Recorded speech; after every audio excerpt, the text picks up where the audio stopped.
Nuestros más de 77.600 autónomos suponen ya el 21,8% de los trabajadores de nuestra región. Y esto es también muy importante.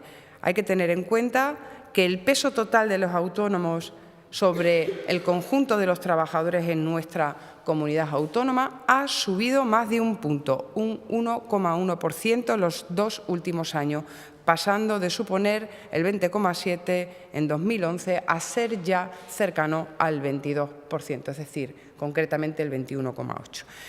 Y, por lo tanto, esto pone de manifiesto que en Extremadura 1 de cada 5 trabajadores de nuestra región son autónomos. Es, por tanto, una de las salidas naturales de nuestro mercado laboral y, con ello, nuestro peso del autoempleo está por encima de la media nacional. En España supone un 18,8% del total de los trabajadores, en Extremadura alcanza 3 puntos más.